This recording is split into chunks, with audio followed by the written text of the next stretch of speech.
Bonsoir Balandinho sur Desho Denar TV. Merci Naba Onyo sur s'abonner sur Desho Denar TV. Ceux qui veulent talinga lelo n'hésitez pas à s'abonner sur notre chaîne Desho Denar TV. Otala kaba réalité zole kanamo kilioka. To ana sujet moko ezopesa gaz na minito sujet o eza scandale. Ba raison nyo se ningani sujet kaka moko. Problème ya mama oyo Reni. Mama o kombone Reni kaka ndingo zomona na che photo na ewana ndingo zomona mama oyo aza awa mama o zomona na photo. Kombo na Reni, maman on a beto li solo, bref 5 minutes aussi ici, clavier ya bino, c'est-à-dire pesa commentaire lobelo ni yo koloba awa. Mboko komate, ma pate ko ya mokili oyo makambo ebele, basi baboma mokili. Mais yo kasko pourquoi basi baboma mokili? Landa oyoka, maman oyo bref, na beta bref détail ezate. Maman oyo azana ba ane mibale, ayi ko bala na mobali mususu. Tanga bali na mobali mususu azwaki ba ane abasi ba ko vivre na ye.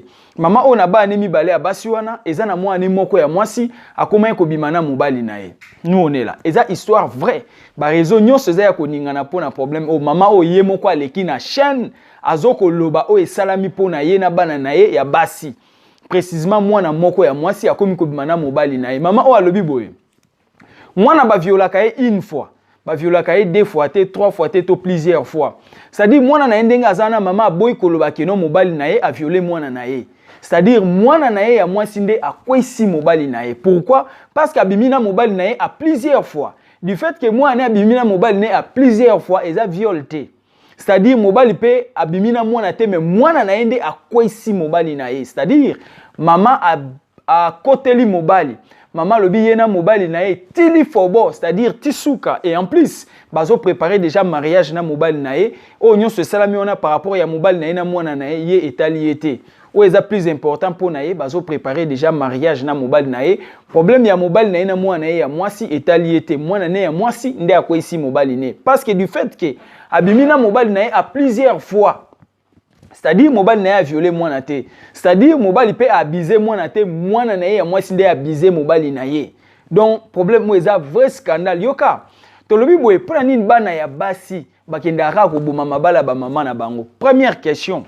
Deuxième question, est-ce que cause la possible mwasi mama ndengo za wana oyebi pena ke mwana oyo abimina mobali nanga abimaka na mwana nanga mwasi. Et cause la possible pe bo continuer bo sali pe mariage. Eza ya secret mais bimi.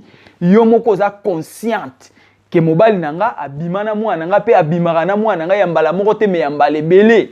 Mais yo bikune etali yo te mariage obala nana mobali, est-ce que c'est possible? Et ça deuxième question. Et puis to ngai to yeba pona nini toujours les femmes et leurs filles quand deba le bara tel fils tel père telle fille telle mère to ke nango bongo to ndenge nini vraiment to tiki clavier na ba maman. Boloba est-ce que c'est possible ça la manango ndengo wana parce que mwana nde asali mabe akwa isi mobali na yo mwana nde asali mabe akwa isi papa azana problème te batuni mama oyo mais est-ce que mobali no pe andimi eloko wana ke ye asali ngona mwana bi mobali nanga ndimi abimana mwana nanga ya mbala moko te mais babima ya mbala ebele mais est-ce que cela est-il possible mobali oyo abimi de yana mwana no mbala ebele bo continuer na bino mariage ndenge mama lobi faute eza ya mwana po mwana nde akwa isi mobali na ye. À vous les claviers, ah, tolobi ebelete tolinga ba mama bo pe sa réflexion. Yebsa biso si c'est possible. Si c'est pas possible, pourquoi cause a possibilité? Pour moi na onda landi mobali na faute anane.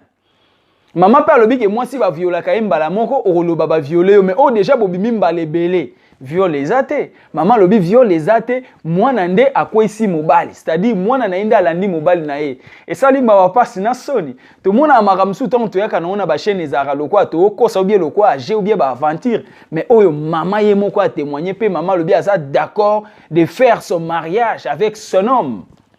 Et ça, li ma passe na soni à vous les claviers, donnez-nous vos réflexions, pesa biso commentaire, ni no kolo banakata problème oh. Et yindi, raisonne sur internet, même si j'ai tous en yango, pesa biso pe ba réflexion no et que ça la bien. Ce que la ninga le lomba liboso, n'hésitez pas à s'abonner sur notre chaîne Desho Denar TV. Ota la raba émission na biso, n'oubliez pas partager l'émission. Batmusu pe balanda izala ki abino humble serviteur, l'homme de bonne foi, to kutani na émission izakoya. Ciao. Et que bague sauté.